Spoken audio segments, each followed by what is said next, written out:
లంబోదరాయ నమః. శ్రీ సీతా లక్ష్మణ భరత శత్రుఘ్న హనుమత్ సమేత శ్రీ రామచంద్ర పరబ్రహ్మణే నమః. తారాని ఆధ్యాత్మిక ఛానల్ కి మీ అందరికీ స్వాగతం. ఈ రోజు మనం చెప్పుకోబోయే నామం 33వ నామం అయిన దశరథ సంతత చింతిత రామ అనే నామం గురించి తెలుసుకుంటున్నాం. దశరథ సంతత చింతిత రామ అంటే దశరథ మహారాజు శ్రీరాముడు దూరం కావడం వల్ల దశరథుడు రాముని గురించి ఎంతో బాధపడ్డాడు. అందువల్ల దశరథునితో చింతింపబడిన రామ అని ఈ నామానికి అర్థం వస్తుంది. 5 భాగాలు ఉన్నాయి. ఇది 4వ భాగము. కౌసల్యాదేవి పశ్చాత్తాపముతో కూడిన అనునయ వచనములను దశరథునితో పలకగా ఆయన మనస్సు కొంచెం కుదుటపడి ఆయన కొంచెం నిద్రలోకి జారుకున్నాడు. ఆ తరువాత దశరథ మహారాజు కొంత తడవునకు మేల్కొని శోకవ్యాకులుడై చింతిస్తూ ఉన్నాడు. రామలక్ష్మణులు వనవాసమునకు వెళ్లిన తర్వాత ఇంద్రతుల్యుడైన ఆ దశరథ మహారాజు రాహువునకు సంబంధించిన చీకటి సూర్యుణ్ణి కప్పివేసినట్లుగా శోకము ఆవరించింది. సీతాదేవితో కలిసి శ్రీరాముడు అడవులకు వెళ్లిన తర్వాత దశరథ మహారాజు తాను చేసిన ఒక తప్పును గుర్తుకు తెచ్చుకొని ఆ విషయం గురించి కోపమును విడిచిపెట్టిన కౌసల్యాదేవితో ఇట్లా చెప్పదలుచుకున్నాడు. శ్రీరాముడు అరణ్యమునకు వెళ్లిన 6వ రోజు అర్ధరాత్రి వేళ ఆ రాజు తానిదివరలో చేసిన అపరాధమును గురించి పదే పదే స్మరించుకుంటూ ఉన్నాడు. పుత్రశోకార్ధుడైన ఆ మహారాజు తన దుష్కృత్యమును గుర్తుకు తెచ్చుకొని సుతిని ఎడబాటు కారణంగా పరితపిస్తున్న కౌసల్యాదేవితో ఇట్లంటున్నాడు. ఓ కళ్యాణి, మానవుడు తాను చేసిన పాపపుణ్యముల ఫలితంగా తగిన రీతిగా సుఖదుఖములను పొందుతాడు. మనుష్యుడు తాను ఏదైనా ఒక కార్యమును పూనుకొని దాని వలన కలిగిన ఫలితము మంచిదైనా లేదా చెడుదైనా అది అధికమా లేక స్వల్పమా అనే దాన్ని గుర్తింపని వాడు మూర్ఖుడు. ఒకానొకప్పుడు పువ్వులు పూయు కాలమున మామిడి తోపును మోదుగు చెట్లను చూసెను. సన్నపూత గల మామిడి వృక్షములు చిన్న చిన్న పండ్లను ఇచ్చుననియు పెద్ద పెద్ద పువ్వులు గల మోదుగులు మహాఫలములను ఇచ్చుననియు భ్రమపడి మామిడి చెట్లను నరికివేసి మోదుగు చెట్ల పాదులకు నీరు పెట్టెను. ఫలించు కాలము రాగా అల్పములైన మోదుగు కాయలను చూచి అతడు తన అజ్ఞానమునకు దుఃఖపడ్డాడు. మనుష్యుడు తాను చేయు దుష్కార్య ఫలములను తెలియక వరుసగా వాటిని చేస్తూనే ఉంటాడు. ఆ తర్వాత వాటి ఫలితములను అనుభవించవలసి వచ్చినప్పుడు మోదుగు చెట్లకు నీళ్లు పోసిన వానిలాగా పశ్చాత్తాపపడును. మామిడి వృక్షమును ఛేదించి మోదుగు చెట్ల పాదులకు నీరు పోసిన మూర్ఖులలో నేనొక్కన్ని. కైకేయికి ప్రియమును గూర్చుటకై శ్రీరాముని యువరాజ పట్టాభిషేకమును నిలిపివేసి తిని ఫలమును పొందబోవు అనువైన సమయంలో శ్రీరాముని దూరము చేసుకుంటిని. ఇప్పుడు పశ్చాత్తాపపడుచుంటిని. నేను యుక్త వయసులో ఉన్నప్పుడు ఈ రాజకుమారుడు శబ్దమును బట్టి తన బాణప్రయోగముతో లక్ష్యము ఛేదింపగల సమర్థుడు అని వాసికెక్కి తిని. ఆ వయస్సులో నేను ధనుర్ధారినై ఒక మహాపాపకృత్యమును చేశాను. ఓ దేవి, అజ్ఞాన కారణంగా ఈ లోకమున మూర్ఖుడు విషమును భక్షించి ప్రమాదమునకు గురి అయినట్లు స్వయంకృతాపరాధము వలన నేను పుత్రుని ఎడబాటు దుఃఖమును తెచ్చుకొన్నాను. అజ్ఞాని అయిన ఒక పురుషుడు పెద్ద పెద్ద పువ్వులు గల మోదుగు చెట్లను చూసి ఫలములు లభిస్తాయని భ్రమపడి కడకు నష్టపోయినట్లు నేను ఒక మహాలాభమును ఆశించి శబ్దమును బట్టి లక్ష్యమును ఛేదించడానికి బాణప్రయోగం చేయడం వల్ల ఇంతటి దుష్ఫలితం ప్రాప్తిస్తుందని తెలియక తీరని వ్యధకు గురి అయ్యాను. ఓ దేవి, అప్పటికి మన వివాహము జరగలేదు. నేను యువరాజుగా ఉన్నాను. ఇంతలో నా మనస్సును ఆహ్లాదపరుస్తూ వర్ష ఋతువు వచ్చింది. అప్పుడు ఆ సమయంలో సూర్యుడు తన కిరణములచే భూమిలోని తేమను గ్రహించి జగత్తును తపింపజేసి దక్షిణ దిశకు చేరాడు. అనగా దక్షిణాయనము ప్రారంభమయ్యింది. అంటే ఎండవేడిమి చల్లారింది. ఆ తర్వాత మేఘములు చల్లదనమును చేకూర్చాయి. ఆ తర్వాత మేఘములు చల్లదనమును కూర్చుచు దర్శనమిచ్చాయి. అంతటా కప్పలు, లేళ్లు, చాతకములు, నెమళ్ళు సంతోషంతో పొంగిపోయాయి. వర్షజలములకు పక్షుల రెక్కల పైభాగములు తడిసినవి. అందువల్ల అవి స్నానము చేసినట్లయినవి. మహావృక్షముల కొమ్మలన్నీ వానకు తడిసి గాలికి అటూ ఇటూ ఊగిపోవుచుండెను. తడవడం వల్ల బరువెక్కిన రెక్కలతో పక్షులు అతి కష్టము మీద ఆ కొమ్మలపై చేరుతున్నాయి. మదించిన ఏనుగులు గల పర్వతము కుందపోతతో కురుస్తున్న వర్షధారలచే కప్పబడి అలలు ఆగిన సముద్రములాగా బాసెల్లుతున్నది. కొండమీది ప్రవాహములు సహజముగా స్వచ్ఛములే అయినా వివిధ వర్ణముల ధాతువులతో కలియడం వల్ల వాటిలో కొన్ని తెల్లగా, మరికొన్ని ఎర్రగా, ఇంకొన్ని దావాగ్ని భస్మముతో రంగురంగుల పాముల వలె కనిపిస్తూ వంకర టింకరులుగా ప్రవహిస్తున్నాయి. అంతవరకు ఆ ప్రవాహాలు నిర్మలముగా ఉన్నాయి. వర్షాకాలం రాగానే కరిగిపోయిన అరుణధాతువులతో కూడిన జలములతో అవి వేర్వేరు మార్గముల ద్వారా ప్రవహిస్తూ ఉన్నాయి. ఆహ్లాదకరమైన ఆ కాలములో వేటాడాలనే కోరికతో ధనుర్బాణములను ధరించి రథముపై సరయూ నదీ తీరమునకు చేరాను. రాత్రివేళ నీరు త్రాగడానికి నదీ తీరమునకు వచ్చే అడవి దున్నను గాని, ఏనుగును గాని, మరి ఏదైనా ఒక క్రూర మృగమును గాని ఇంద్రియ చాపల్యముతో చంపదలిచిన వాడనై అక్కడ ఒక ఏకాంత ప్రదేశమున విల్లు ఎక్కుపెట్టి పొంచి ఉన్నాను. ఆ సమయమున అక్కడ చిమ్మ చీకట్లు క్రమ్ముకొని ఉన్నాయి. నీటిలో కడవను ముంచుచున్న ధ్వని నాకు వినబడింది. చీకటి అవడం వల్ల ఆ రేవు నాకు కనబడలేదు. కానీ ఆ ధ్వని ఏనుగు నీరు త్రాగుతున్నప్పుడు కలిగే ధ్వనిగా నాకు అనిపించింది. అప్పుడు ఆ ఏనుగును చంపదలచి శబ్దమును లక్ష్యముగా చేసుకొని విషసర్పములాగా భయంకరమైన బాణమును ఎక్కుపెట్టి ప్రయోగించి తిని ఆ బాణము ఉషఃకాలమున ఆయువు పట్టున తాకడం వల్ల నీటిలో పడిపోయిన ఒక వనవాసి యొక్క నోటి నుండియే కాబోలు హాహాకారములు వెలువడ్డాయి. ఆ బాణము తగులగానే అక్కడి నుండి ఒక మనుష్యుని మాటలు ఇట్లా వినవచ్చాయి. ఎవరికి అపకారం తలపెట్టని నా వంటి తాపసినైన ఈ శస్త్రప్రయోగము ఎట్లా జరిగింది? ఏమాత్రము జనసంచారమే లేని ఈ నదీ తీరమున అపరాత్రి వేళ నీటి కొరకై ఇక్కడికి వచ్చాను. నన్ను ఈ బాణములతో కొట్టిందెవరు? నేను ఎవరికి ఏ అపకారం చేసి తిని? నేను త్రికరణ శుద్ధిగా అంటే ఏ విధముగాను ఎవరికి ఎలాంటి హానిని కలిగించేవాడిని కాదు. ఈ వనమున లభించే కందమూల ఫలములతో నిత్య జీవనమును సాగించు ఋషి కుమారుణ్ణి. ఇలాంటి నా వంటి వాణిని శస్త్రముతో వధించడానికి కారణమేమి? నేను జడలను ధరించువాడను, వల్కలములను మృగచర్మమును దాల్చేవాడిని. అట్లాంటి నన్ను వధించినచో ఎవరికి ఏమి లాభము? ఈ బాణం ప్రయోగించేవానికి నేను చేసిన ద్రోహమేమి? ఇట్లా నిష్కారణంగా చంపడం వల్ల ఎవరికి ఎలాంటి లాభము చేకూరదు సరికదా? పైగా అనర్థమే సంభవించును. గురువునకు ద్రోహము చేసిన వాని వలె మహాపాపి అయిన ఇట్లాంటి వాడిని ఎవరూ సాధువుగా తలంపడు. నేను నా మరణమును గూర్చి అంతగా బాధపడటం లేదు. నేను మరణించినచో నా తల్లిదండ్రులు ఏమైపోవుదురో అని నా తపన. ఆ వృద్ధ దంపతులను ఎంతో కాలము నుండి సేవిస్తూ వచ్చి తిని నేను ఇట్లా మృతి చెందినచో వారి గతి ఏమవును? వారికి దిక్కెవరు? నేను ప్రాణములను కోల్పోయినచో వారు అసువులు వీడుట తథ్యము. ఇట్లా నన్నును ముసలివారైన తల్లిదండ్రులను నిశ్చయ బుద్ధి లేక ఒకే ఒక్క బాణముతో హతమార్చిన ఆ పరమమూర్ఖుడెవ్వడో కదా. ధర్మ పరిరక్షణకై తపనపడు నేను ఆ దీనాలాపనములను వినగానే మిగుల వ్యధ చెంది తిని ఆ తరువాత ధనుర్బాణములు నా చేతి నుండి జారి నేలపై పడిపోయాయి.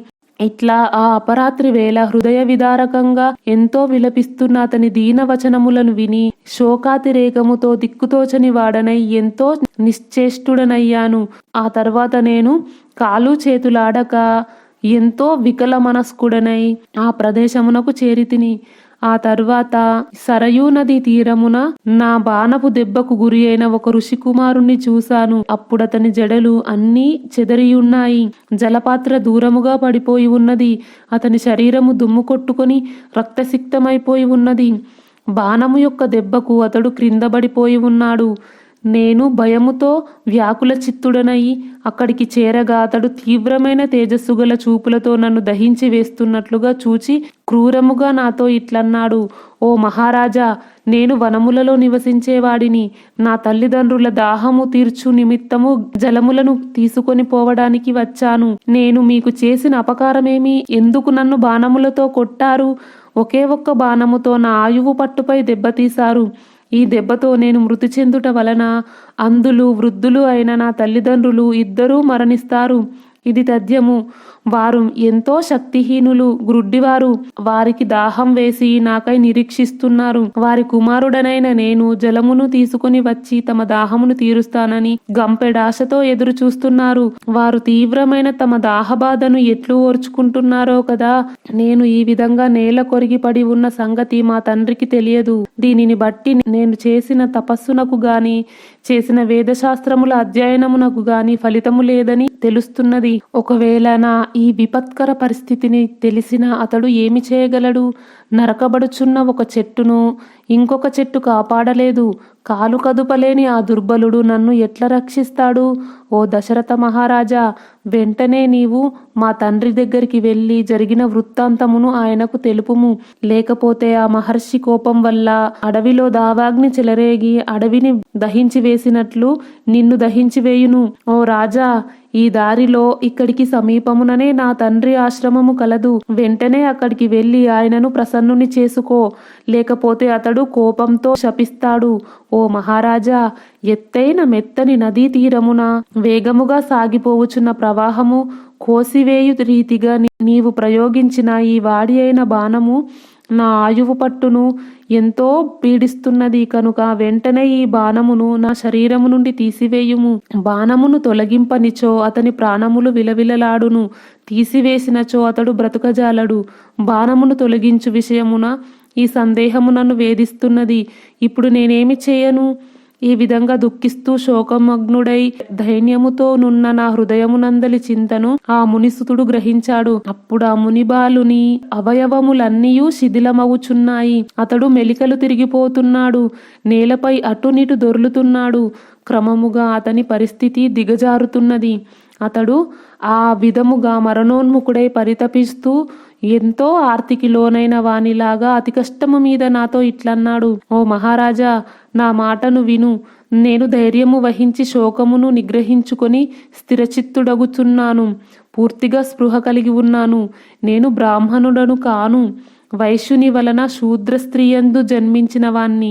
కాబట్టి బ్రహ్మహత్య పాపము మీకు అంటదు. ఆ భావమును మీ హృదయం నుండి తొలగింపండి. మనోవ్యధకు ఏమాత్రము గురి కావలదు. ఆయువు పట్టున బాణము గ్రుచ్చుకోవటం వల్ల అతి కష్టము మీద అతడు ఇంత మాత్రము పలుకగలిగెను. అతని కనులు బైర్లు కమ్ముచున్నాయి. భూమిపై అటు ఇటు దొర్లుతున్నాడు. అతని అవయవములు ముడుచుకుపోతున్నాయి. అట్లా పరితపించిపోవుతున్న అతని శరీరము నుండి నేను బాణమును లాగివేసి తిని. అప్పుడు ఆ తపోధనుడు నన్ను చూసి భయపడుతూ ప్రాణములను విడిచాడు. ఓ కౌసల్య, నీటిలో పడిపోవడం వల్ల అతని శరీరం పూర్తిగా తడిసి ఉన్నది. ఆయువు పట్టున దెబ్బ తగలటం వల్ల అతడు ఎంతో ప్రయాసతో మాటిమాటికి నిట్టూరుస్తూ విలపిస్తూ మృతి చెందాడు. ఆ తర్వాత సరయూ నది తీరమున ఉన్న ఆ మునిపుత్రుని చూసి నేను ఎంతో విషాదమునకు గురి అయ్యాను. ధర్మాత్ముడైన ఆ దశరథ మహారాజు ఆ మునిబాలుని యొక్క ఎంతో బాధాకరమైన మృతిని గుర్తు చేసుకుని ఎంతో విలపిస్తూ కుమిలిపోయాడు.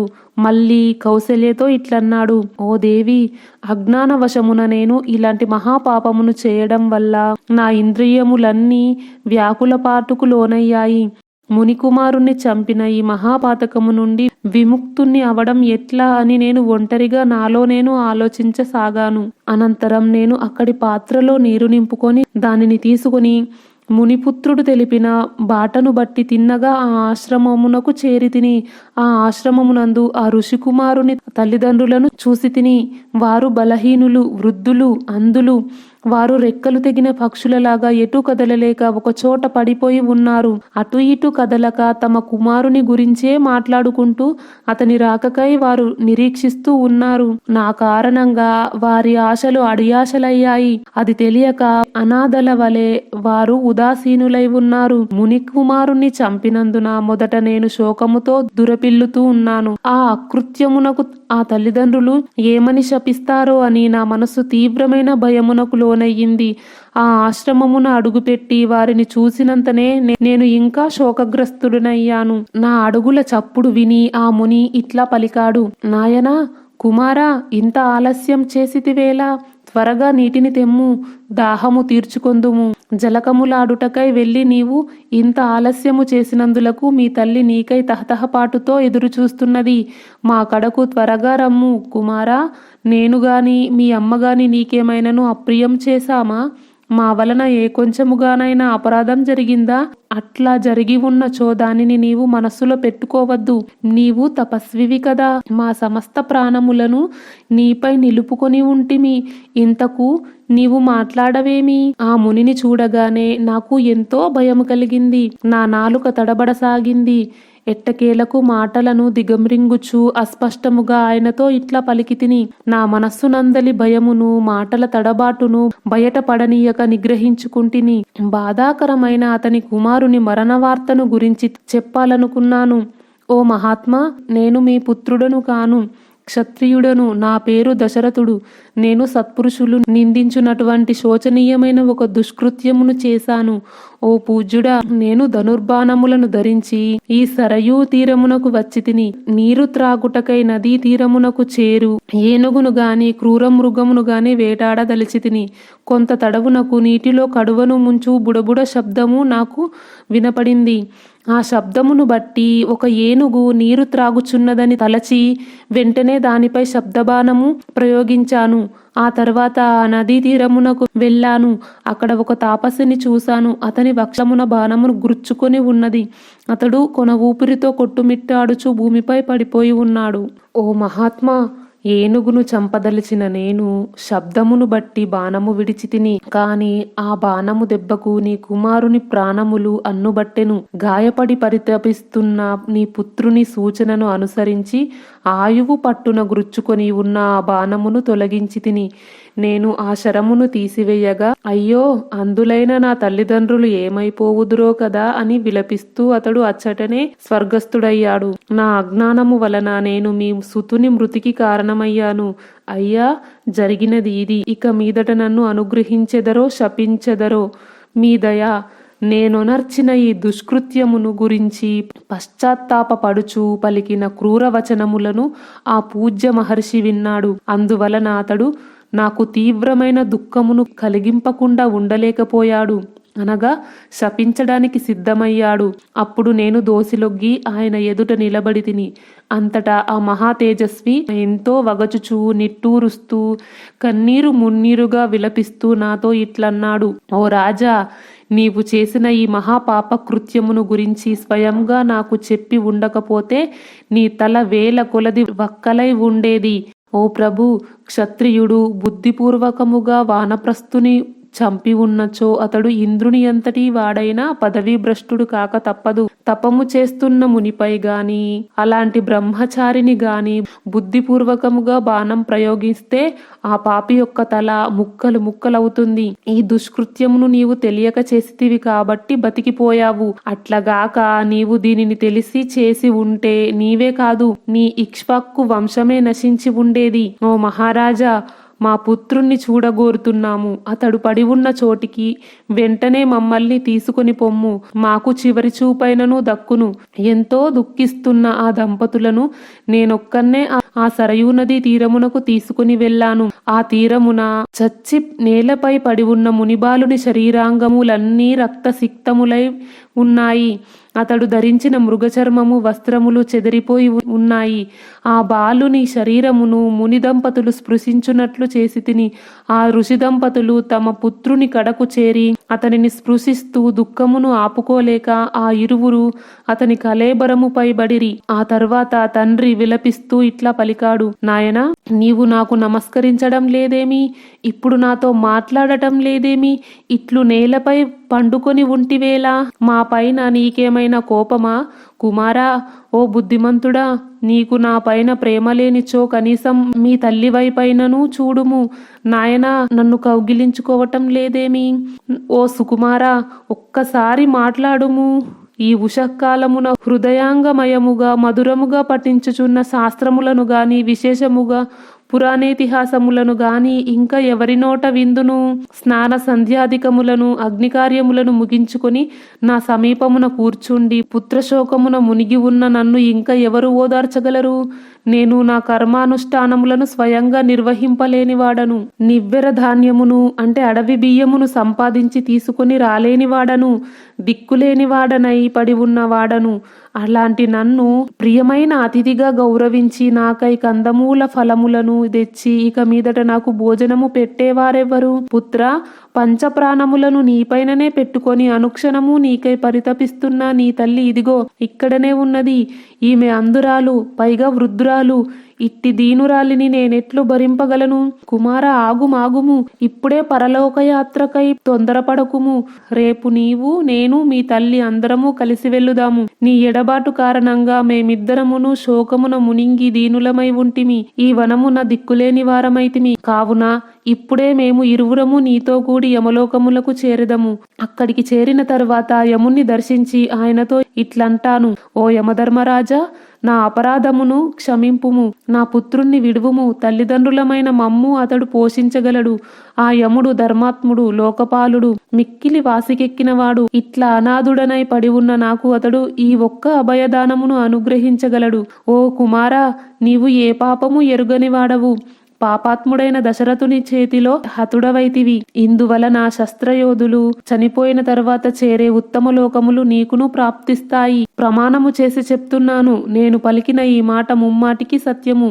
నాయనా, రణరంగమున వెన్నుచూపక శత్రువును ఎదురించి అసువులు వీడిన శూరులు చేరెడి పుణ్యలోకములను నీవు పొందుదువు. సగర మహారాజు, శిబి చక్రవర్తి, దిలీప ప్రభువు, జనమేజయ భూపతి, నహిష మహాపాలుడు, దుందుమారుడు మొదలగు సత్పురుషుల పొందిన లోకములకు నీవును చేరుతావు. ఓ తనయా, వేదశాస్త్రములను అధ్యయనము చేసిన సత్పురుషులకు, తపోధనులైన సాధుజనులకు, భూదానము చేసిన మహాపురుషులకు, నిత్యము హోమకార్యములను నిర్వహించే నిష్ఠాపరులకు, ఏకపత్ని వ్రతులకు, వేల కొలదిగా గోదానములు చేసిన మహాదాతలకు, గురువులకు శుశ్రూషలు చేసిన వారికి, గంగా యమునా నది పవిత్ర సంగ తీర్థములో సంకల్పపూర్వకంగా దేహత్యాగము చేసిన సిద్ధపురుషులకు లభించు పుణ్యలోకములు నీకు ప్రాప్తిస్తాయి. తపోనిష్ట గలవారు జన్మించిన మహావంశమున పుట్టినవాడు ఎట్లాంటి పరిస్థితులలోనూ అశుభస్థితికి గురికాడు, అనగా సద్గతినే పొందును. కాని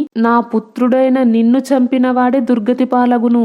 ఇట్లు ఆ బాలుని తండ్రి పుత్రశోకముతో కన్నీరు మున్నీరుగా విలపించాడు. అనంతరం అతడు భార్యతో కలిసి మృతుడైన తన పుత్రుడికి సద్గతులు కలగడానికి జలాంజలులు సమర్పించాడు. ధర్మాత్ముడైన ఆ మృతబాలుడు తాను జీవించి ఉన్నంత వరకు చేసిన పుణ్యకార్య ప్రభావము వలన దివ్య స్వరూపమును పొంది ఇంద్రునితో కలిసి వెంటనే స్వర్గమునకు చేరాడు. బాలుణ్ణి తీసుకుని పోవడానికి ఇంద్రుడే స్వయంగా వచ్చాడు. ఇంద్రునితో కలిసిన ఆ మునిపుత్రుడు వృద్ధులైన తన తల్లిదండ్రులను క్షణకాలము పాటు ఓదార్చి తర్వాత వారితో ఇట్లన్నాడు: భక్తి శ్రద్ధలతో మీకు పరిచర్యలు చేయటం వలన నాకు దివ్యస్థానము లభించినది. మీ ఇద్దరును వెంటనే నా సమీపమునకు చేరుతారు అన్నాడు. జితేంద్రియుడైన ఆ మునిపుత్రుడు ఈ విధంగా పలికి ప్రశస్తమైన ఆ చక్కని ఆకారము గల దివ్య విమానము ద్వారా శీఘ్రముగా స్వర్గానికి చేరాడు. ఆ తర్వాత మహా తేజస్శాలి అయిన ఆ ముని భార్యతో కలిసి వెంటనే కుమారుడికి జలతర్పణాలు గావించెను. ఆ తరువాత ఆయన సమీపముననే అంజలి ఘటించి ఉన్న నాతో అతడిట్లన్నాడు: ఓ రాజా, నా ఒక్కగానొక్క కొడుకును నీ బాణముతో చంపి నన్ను సంతానహీనునిగా చేశావు. ఇంకా ఆలస్యమెందుకు? నేడే ఆ బాణముతోనే నన్నును హతమార్చుము. ఇప్పుడు నాకు చావంటే బాధలేదు. అజ్ఞాన వశముననే అయినా నీవు నిరపరాధివైన నా కుమారుణ్ణి చంపితివి కాబట్టి నీకు మిక్కిలి దుఃఖము కలుగునట్లు దారుణమైన శాపమునిస్తాను. ఇప్పుడు నన్ను అంతులేని పుత్ర దుఃఖమునకు గురి చేసితివి. రాజా, ఇలాగే నీవు కూడా పుత్రశోకమునకు లోనై మరణిస్తావు. ఓ మహారాజా, క్షత్రియుడవైన నీవు అజ్ఞాన కారణమున వైశ్యవంశమునకు చెందిన మునిబాలకుణ్ణి చంపావు. అందువల్ల నీకు బ్రహ్మహత్య పాపము అంటదు. అయినప్పటికీ ప్రాణాంతకమైన భయంకరమైన ఇట్లాంటి పుత్రశోక రూప దుస్థితి సత్పుత్రునకు దానము చేసిన వారికి ఆ దక్షిణ ఫలము వలె నీకు వెంటనే ఈ జన్మయందే కలుగుతుంది.